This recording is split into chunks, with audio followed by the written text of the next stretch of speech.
about the plant load factor. Now, that is the industrial use side of it. Now, in the distribution, the diagram that you showed, that you presented, is there any way of differentiating between the basic demand and the special demand, so to say, the fluctuations which occur along the grid?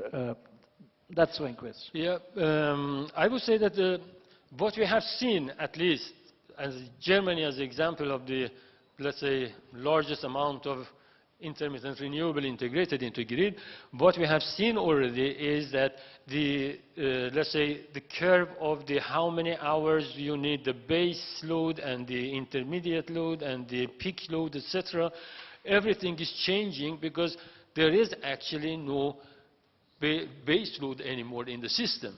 And why is that? It is because of the merit order, which means that you do produce electricity in the first place with those who are cheapest, so to say.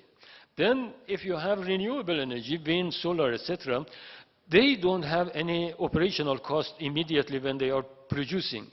So it means that the merit order puts them first into the queue, and the other guys who are using fuel, etc., they have to wait until it will be their turn to do something. So because of that, the base load is not anymore there, and the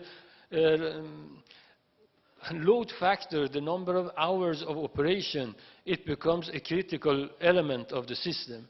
And it becomes more and more critical because finally it will become the capacity payment market, which means that they're going to pay you to be there but not produce. If they don't, you're going to close your power plant and go home.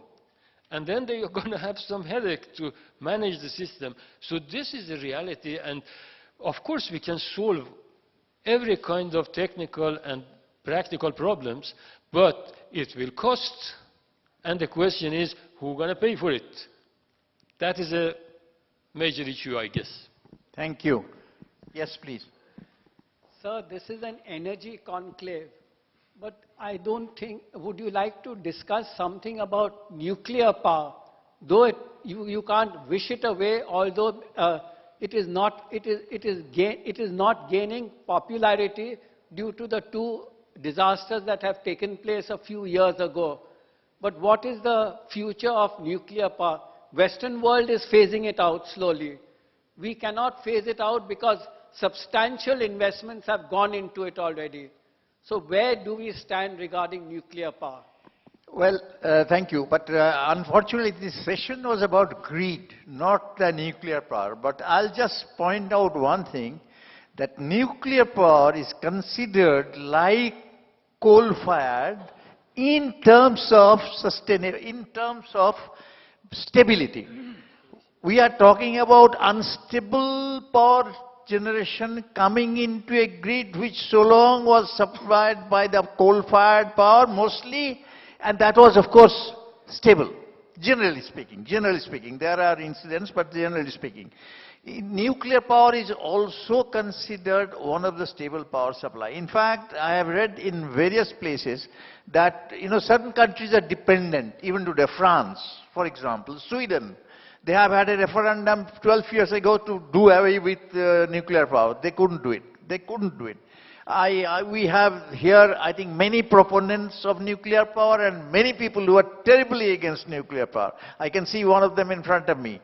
I don't agree with him all the time, although he's a friend of me, but I don't agree with him all the time. But this session, I'm sorry, but you have to excuse us for this, because this session is mostly about the grid, not about different power generation which are sustainable or renewable, but renewable or non-sustainable. Any other questions? Yeah, this is... Yes, sir. At the back, yeah, please. Yeah, this is Lakshmikant Avasti. I am representing Ultra Technologies and CPPG in this symposium. My question would be, I have listened to all the speakers here. For the benefit of people like me, I'm a technocrat, and others in the audience, I would want to understand See, India is targeting 60% from coal, thermal, and 40% from renewables plus nuclear. So with India's perspective, if I'm right, I mean, correct me if I'm wrong, with India's perspective, see, if we have number of establishments which set up solar power grid, and they use a model of, they use whatever power they need and pump the rest in the grid. So with that kind of